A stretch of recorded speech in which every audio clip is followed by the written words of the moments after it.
అందరికీ నమస్కారం. ఈరోజు మీ అందరికీ నేను వినిపించబోయే కథ మంచి మనసులు. రచయిత కె.ఎల్. శైలజ గారు. ఇక కథలోకి వెళితే, పెళ్ళింట్లో మామిడాకులు, అరటి స్తంభాలు, మల్లెపూలు, బంతిపూల పరిమళాలు ఇంకా వీడలేదు. కొత్త కోడలికి తలకు సాంబ్రాణి వేస్తోంది అలివేలు. కుర్చీలో కూర్చొని కొంచెం ఇబ్బందిగా చూస్తోంది రమ్య. నెలకొకసారైనా తలకు ఇలా సాంబ్రాణి పొగ వేసుకుంటే జుట్టు మంచి వాసన వస్తూ ఉంటుంది రమ్య, అంది అలివేలు. అలాగే అత్తయ్య గారు అని తలూపింది రమ్య. ఇంతలో టిఫిన్ పెడుతున్నానని వంటావిడ పిలవడంతో రమ్య, వంశీతో పాటు రమ్య వాళ్ళ పేరెంట్స్ కూడా డైనింగ్ టేబుల్ దగ్గర కూర్చున్నారు. అమ్మా, కారం దోశలా అన్నాడు వంశీ ప్లేటు దగ్గరకు లాక్కుంటూ. అవును, నీకు ఇష్టం గదా, అందుకని చేశాం, అంది అలివేలు కారం చట్నీలో నెయ్యి వేస్తూ. రమ్య ప్లేట్లో నెయ్యి వెయ్యబోతే రమ్య వద్దండి అంది చెయ్యి అడ్డు పెడుతూ. అయినా అలివేలు వినకుండా కారం చట్నీలో నెయ్యి వేసుకుంటే కారం తగ్గి రుచిగా ఉంటుంది అంది ఒక స్పూన్ నెయ్యి వేస్తూ. రమ్య మౌనంగా ఉండిపోయింది. మధ్యాహ్నం బియ్యాల వాళ్ళు కొడుకు కోడలు రెస్టు తీసుకుంటూ ఉంటే తను మాత్రం త్వరగా లేచి ఉదయం ఆరేసిన బట్టలను మడతలు వేసి పెట్టింది. సాయంత్రం స్నాక్స్కు పచ్చిమిరపకాయల్లో పప్పులు, వాము, ఉప్పు మిక్సీ వేసిన పొడిని కూరిపెట్టి రెడీగా ఉంచింది. అందరూ లేవగానే శనగపిండి కలిపి బజ్జీలు చేసింది. టీ రెడీ చేసింది. అయ్యో, నేను కూడా చేస్తానండి, మీరు ఒక్కరే ఎందుకు చేశారు అత్తయ్య గారు, అంది రమ్య నొచ్చుకుంటూ అత్తగారు చేసిన టిఫిన్ చూసి. పర్వాలేదులే, టిఫిన్ తిని మీరు పార్కుకు వెళ్ళిరండి, అంది అలివేలు తనేం కష్టపడలేదన్నట్లు. బజ్జీలు బాగున్నాయమ్మా, అన్నాడు వంశీ. మిరపకాయలు ముందుగా కొంచెం నూనెలో వాడ్చాను వంశీ, అలా చేస్తే కారం తగ్గుతుంది. ఈసారి నువ్వు చేసినప్పుడు అలా చేయి రమ్య, అంది రమ్యతో. అలాగేనండి, అంది రమ్య గబగబా తలూపుతూ. అలా ఇల్లంతా తానే అయ్యి అన్ని పనులు చేస్తున్న వియ్యపురాలిని చూసి రమ్య వాళ్ళమ్మ చాలా సంతోషపడింది. అత్తగారి ఇంట్లో రమ్య పెద్దగా కష్టపడదు అని ఆమెకు అర్థమయ్యింది. రమ్య చెయ్యాలన్న పనేమీ మిగల్చడం లేదు అలివేలు. కొడుకు కోడలు ఇద్దరూ సాఫ్ట్వేర్ ఉద్యోగాలు చేస్తున్నారు. వేరే వేరే కంపెనీలు గనుక వెళ్ళేటప్పుడు ఒకేసారి వెళ్ళినా తిరిగి వచ్చేటప్పుడు విడివిడిగా వచ్చేవాళ్ళు. ఇదిగో రమ్య, నీ కబ్బోర్డ్లో బుక్స్ అన్నీ సర్ది పెట్టాను, నోట్బుక్స్ విడిగా సర్దాను, నువ్వు చూసి ఇంకేమైనా ఉంటే సర్దుకో, అంది అలివేలు రమ్యతో ఒక ఆదివారం రోజు. రమ్య ఎంఎస్ చేస్తోంది. అలివేలు మాటలు విని, నువ్వెందుకమ్మా సర్దటం, రమ్య సర్దుకుంటుందిలే, అన్నాడు వంశీ. పోనీలే వంశీ, కొంచెం టైం మిగులితే రమ్య చదువుకుంటుంది కదా, అంది అలివేలు రూంలోంచి బయటికెళ్తూ. రమ్య తల వంచుకొని మౌనంగా ఉండిపోయింది ఏమనలేక. రమ్య, ఆ సిల్క్ డ్రెస్ను కింద పెట్టకు, సిల్క్ డ్రెస్సుల పైన కాటన్ డ్రెస్సులు పెడితే అన్నీ జారిపోతాయి. ముందు కాటన్ డ్రెస్సులు పెట్టి ఆ పైన సిల్క్ డ్రెస్సులు పెడితే జారవు, అంది అలివేలు ఒకరోజు రమ్య కబ్బోర్డ్లో బట్టలు సర్దుకుంటూ ఉంటే. చేస్తున్న పని ఆపి అలాగేనండి అని పెట్టినవి తీసి మళ్ళీ అన్నీ సర్దింది ఒకంత కినుకగానే రమ్య.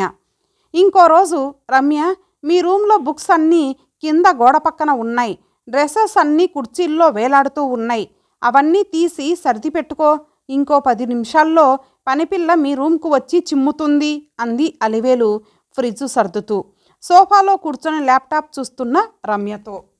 ఒక నిమిషం అలివేలును చూసి అలాగే అత్తయ్య గారు అని లేచి వెళ్ళి గబగబా అన్నీ ఒకవైపుగా సర్ది మళ్ళీ వచ్చి ల్యాప్టాప్ తీసుకుంది రమ్య. అలా కోడలికి పనిలో సలహాలు చెప్తూ కోడలిని కష్టపెట్టకుండా పనులన్నీ చేస్తూ రమ్య చిన్నపిల్ల కదా అని అన్ని విషయాల్లో సహాయం చేస్తూ కోడలిని ముచ్చటగా చూసుకుంటూ అలా చేయడం తన బాధ్యతగా భావించుకొని సంతోషపడుతూ ఉంది అలివేలు. ఇంకా అపార్ట్మెంట్లో వాళ్లకు రమ్య గురించి గొప్పగా చెప్పుకుంటూ బంధువులందరి దగ్గర రమ్యను పొగుడుతూ అడిగిన వాళ్లకు అడగని వాళ్లకు రమ్య ఎంత మంచి అమ్మాయో గడగడా చెబుతూ ఉండేది.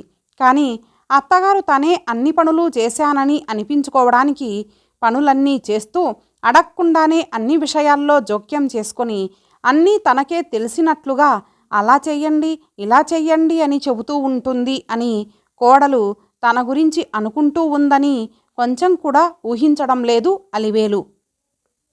తనలాగా కాదు, కోడలు ప్రైవసీ కోరుకుంటూ ఉందని మాత్రం ఎప్పటికీ తెలుసుకోలేదు. రమ్య తన విసుగును బయటికి కనిపించకుండా గడుపుకొస్తూ ఉంది. అలా 2 సంవత్సరాలు గడిచాయి. ఒకరోజు ఫ్రిడ్జ్లో కూరలు తీస్తున్న రమ్యతో అలివేలు, రమ్య, పచ్చి కొబ్బరి చిప్పలు డీప్ ఫ్రిడ్జ్లో ఉంచి కావలసినప్పుడు 1 గంట ముందు బయట పెడితే సులభంగా కొబ్బరి ఊడి వస్తుంది అంది పచ్చిమిర్చి తొడిమెలు తీస్తూ. మా పెళ్ళై 2 సంవత్సరాలైనా ఇంకా మీరు నాకు ఏదో ఒకటి చెప్తూనే ఉన్నారు, కూరలు కడగడానికి సింకు దగ్గరకు తీసుకెళ్తూ అంది రమ్య. అలివేలు మొహం కత్తివేటుకు రక్తపు చుక్క లేనట్టుగా పాలిపోయింది. కాసేపు సోఫాలో అలాగే కూర్చుండిపోయింది చేష్టలుడిగినట్లు. నిజమే కదా, తానెందుకు అలా చెప్తోంది? తాను తప్పు చేస్తోందా? అడగందే చెప్పడం పొరపాటేనా? ఆ రోజు మధ్యాహ్నం భోజనం చేసిన తర్వాత రెస్టు తీసుకునే సమయంలో అలివేలుకు కంటిమీద కునుకు రాలేదు. మనసు గతంలోకి తొంగి చూస్తోంది. అలివేలు పెద్దగా చదువుకోలేదు.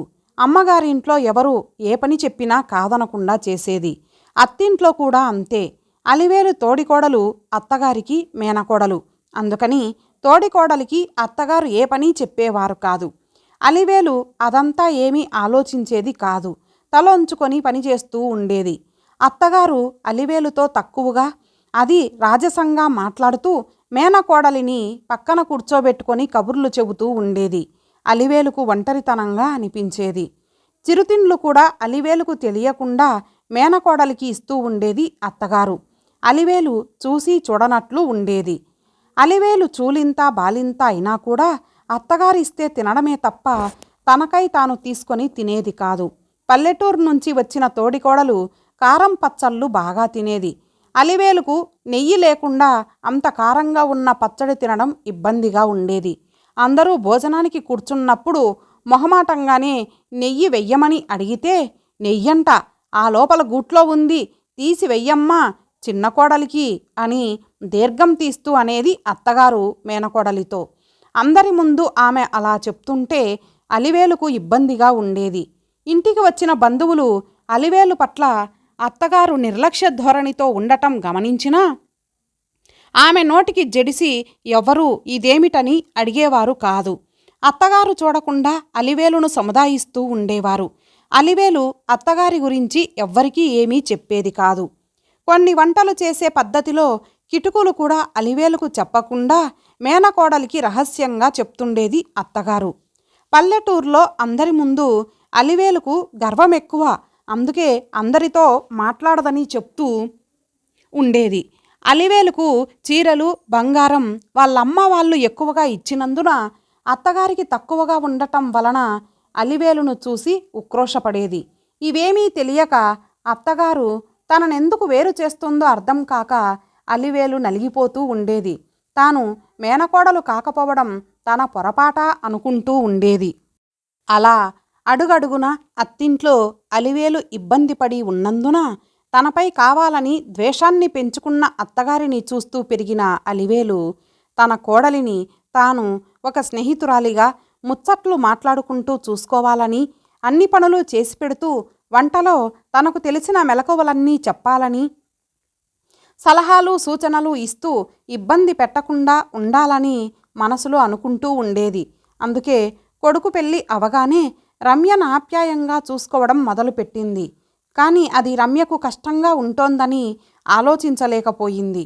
అలా చాలాసేపు ఆలోచిస్తూ కూర్చున్న అలివేలు 3 గంటలకు ఇంటికి వచ్చిన రమ్యను చూడగానే, అయ్యో, ఇంత ఎండలో వచ్చావెందుకు రమ్య, 1 గంట ఆగి రావలసింది అంటూ పల్చటి మజ్జిగలో నిమ్మకాయ, ఉప్పు, కొత్తిమీర వేసి తెచ్చి ఇచ్చింది. రమ్య తనను ఎదిరించి మాట్లాడింది. రమ్యను దూరంగా ఉంచాలి అని అలివేలు ఆలోచించలేదు. ఆ రోజు సాయంత్రం వచ్చిన పెద్దమ్మ కూతురు ఉమను చూసి మధ్యాహ్నం రమ్య మాటల వల్ల పడిన ఇబ్బందిని పూర్తిగా మరచిపోయింది. మళ్ళీ మామూలుగానే పని చేస్తూ ఉమతో బంధువులందరి సంగతులు మాట్లాడుతూ ఇంట్లో పనంతా ఇంతకు ముందులాగానే చేస్తూ ఉండిపోయింది. 2 రోజులు గడిచేసరికి ఇంట్లో పరిస్థితి అర్థమయ్యింది ఉమకు. అలివేలు రమ్యకు ఏదో ఒక సలహా చెప్తూనే ఉంది. తాను గబగబా పనిచేస్తోంది.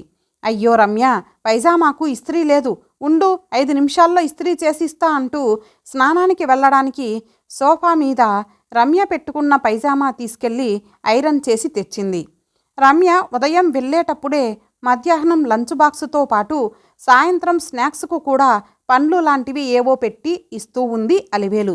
రమ్య ఒక్కోరోజు తింటోంది, ఒక్కోరోజు వెనక్కు తెచ్చేస్తుంది. అది చూసి అయ్యో తినలేదే అంటూ వాపోతున్న అలివేలును వింతగా చూసింది ఉమ. రమ్య ఏమీ అనకుండా అలా ఒకసారి చూసి వెళ్ళిపోయింది. ఆ చూపులో కొంచెం విసుగు కూడా ఉందా అనిపించింది ఉమకు. ఇద్దరి మధ్య ఏదో ఇబ్బంది ఉందని అనిపించింది. పాపం అలివేలు పనిచేసి కూడా నిర్లక్ష్యానికి గురవుతోందే అని బాధపడింది ఉమ. అందుకే ఆ రోజు ఉదయం కొడుకు కోడలు బయటికెళ్ళిన తర్వాత అలివేలుతో, అలివేలు, ఈ విషయం తెలుసా? అనంతపురం జిల్లాలో కదిరి దగ్గర గూటి బయలులో 7 ఎకరాల్లో తిమ్మమ్మ మర్రిమాను ఉందట. అది గిన్నీస్ బుక్లో కూడా ఎక్కిందంట అంది ఆశ్చర్యాన్ని వ్యక్తం చేస్తూ ఉమ. అవునా అంది ఏమాత్రం ఉత్సాహం చూపించకుండా అలివేలు. మళ్ళీ కొద్దిసేపటికి అలివేలు, కోడల్ని ఎంత బాగా చూసుకుంటున్నావే అంది ఉమ. అలివేలు చిన్నగా నవ్వింది. కానీ అందులో సంతోషం కనిపించలేదు ఉమకు. ఇంతకుముందు ఫోన్ చేసినప్పుడు కోడల్ని బాగా చూసుకుంటున్నావా అని అడిగితే తను కోడలికి ఏ పనులు ఎంత బాగా చేస్తున్నది గలగలా చెప్తుండేది. ఇప్పుడు ఆమె నవ్వులో నిర్లిప్తత కనిపిస్తోంది. అలివేలు అత్తింట్లో ఎలా నిర్లక్ష్యానికి గురైందో అలివేలు చెప్పిన దానికంటే ఎక్కువగానే తెలుసు ఉమకు. వీళ్ళు వెళ్ళినప్పుడు గమనిస్తూ ఉండేవాళ్ళు. వియ్యపురాలిని ఏమీ అనలేక మౌనంగా కళ్ళనీళ్లు పెట్టుకునేది అలివేలు వాళ్ళమ్మ. ఇప్పుడు తన కోడలి దగ్గర కూడా అలివేలుకు ఇబ్బందిగానే ఉందా అనిపించింది. అందుకే అలివేలు ఇబ్బందిని కనుక్కొని ఆ ఇబ్బందిని తను కొంచెమైనా తీర్చే ప్రయత్నం చెయ్యాలనుకుంది ఉమ. నువ్వు చక్కగా చూసుకుంటున్నావు, బాగానే ఉంది. కానీ నువ్వు అలా చేస్తున్నందుకు రమ్య సంతోషపడుతోందా లేదా అని ఎప్పుడైనా గమనించావా? ఉమ మాటలు పూర్తవ్వకుండానే అలివేలు కళ్ళల్లో నీళ్లు తిరిగాయి. కళ్ళ నీళ్లు తుడుచుకుంది కానీ ఏమీ చెప్పలేదు. నువ్వేమీ చెప్పొద్దు, కానీ రమ్యకిష్టం ఉందా లేదా అని గమనించుకొని చేసుకో. లోపం లేని వాళ్ళు లోకంలోనే ఉండరట. అయినా నువ్వు కూడా పెద్దదానివయ్యావు, కొంచెం రెస్ట్ తీసుకుంటూ ఉండు. వాళ్లకు ఏదైనా అవసరమై అడిగితే కాదనకుండా చెప్పు. అంతవరకు చాలు కదా, వాళ్లను ఇబ్బంది పెట్టకు. అలివేలు భుజం మీద చెయ్యి వేసి అనునయంగా అంది ఉమ. అవును, అలాగే చెయ్యాలి అన్నట్లు నెమ్మదిగా తల ఊపింది అలివేలు. ఆ రోజు సాయంత్రం రమ్య దగ్గరకు వెళ్ళి మాటల మధ్యలో, రమ్య, అలివేలు నువ్వడిగినా అడక్కున్నా, నువ్వు విన్నా వినకున్నా ఏదో ఒకటి చెబుతూనే ఉంటుంది. నీకు విసుగ్గా లేదా అంది నవ్వుతూ ఉమ. రమ్య ఒక్క నిమిషం ఉమవైపు చూసి చిన్నగా నవ్వింది కానీ ఏమీ చెప్పలేదు. రమ్య, అలివేలు వాళ్ళమ్మ వాళ్ళింట్లో అందరిలో నవ్వుతూ గలగలా మాట్లాడుతూ తిరిగేది. కానీ అలివేలు అత్తగారు అలివేలుతో ముక్తసరిగా మాట్లాడుతూ, మేనకోడలైన తన పెద్ద కోడలితో మాత్రం ఎక్కువగా మాట్లాడుతూ అన్ని విషయాలు ఆ కోడలికే చెబుతూ తిండి తిప్పలు కూడా సరిగా పెట్టకుండా అలివేలును వేరుగా చూసింది.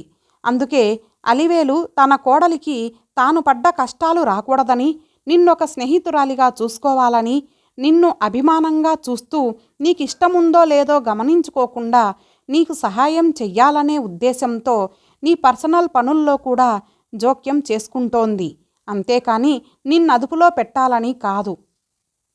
తాను చెయ్యకుంటే ఎలా అనుకుంటోందే కానీ అలా చెయ్యడం వల్ల తనను అలుసుగా చూస్తున్నారని కానీ, నువ్వు ఇబ్బంది పడుతున్నావని కానీ తను గమనించుకోవడం లేదు. నువ్వు పనిచేసే అవసరం లేదు, కానీ అలివేలును నిర్లక్ష్యం చెయ్యకు. అదెవరికీ చెప్పుకోదు, మనమే గమనించుకోవాలి అని చెబుతూ కళ్ళు తుడుచుకుంది ఉమ. ఆమె మాటలు పూర్తయ్యేటప్పటికి రమ్యకు విషయం నెమ్మదిగా అర్థమయ్యింది. సారీ అత్తయ్య, మా అత్తయ్య ఎప్పుడూ ఏదో ఒకటి చెబుతూనే ఉంటారని అనుకున్నాను, కానీ ఇలా ఒంటరితనం పోగొట్టుకోవడానికని అనుకోలేదు. మొన్న అత్తయ్యను విసుక్కున్నాను కూడా. ఎప్పుడూ ఏదో ఒక సలహా ఇస్తూ ఉంటారని ఎంత బాధపడ్డారో కదా. మొదట్నుంచి నేను కూడా కొంచెం ఫ్రెండ్లీగా ఉండాల్సింది. ఇక మీదట అత్తయ్యను నేను సంతోషంగా ఉంచుతాను, మీరు దిగులు పడొద్దు అంటూ ఉమ చేతి మీద చెయ్యి వేసింది రమ్య. సరేనా అన్నట్లు. కొద్దిసేపటికి ఇద్దరూ తేరుకున్నారు. ఆ రోజు రాత్రి వంట చేసేటప్పుడు ఎర్రగడ్డల బుట్ట చూసిన అలివేలు, అయ్యో, ఒక గడ్డ చెడిపోయింది ఇందులో. రోజు మనం ఎర్రగడ్డలు తీస్తున్నప్పుడంతా బుట్టలో ఏవైనా పాడైపోతున్నాయేమో అని గమనిస్తూ ఉండాలి రమ్య అంటూ ఆ పాడైపోయిన గడ్డను డస్ట్బిన్లో వేసింది. అక్కడే చపాతీలు కాలుస్తున్న రమ్య, అవునత్తయ్య, చెడు వాసన వస్తే కానీ మనం కనుక్కోలేకపోతున్నాం. మీరన్నట్లు ఎప్పటికప్పుడు గమనించుకుంటే బాగుంటుంది. ఇక నుంచి నేను కూడా రెగ్యులర్గా చూస్తుంటానులేండి అంది అలివేలు వైపు చూస్తూ. రమ్య మాటలకు అలివేలు ముందు ఆశ్చర్యపోయింది, తర్వాత సంతోషపడింది రమ్య కలుపుగోలుగా మాట్లాడడం చూసి.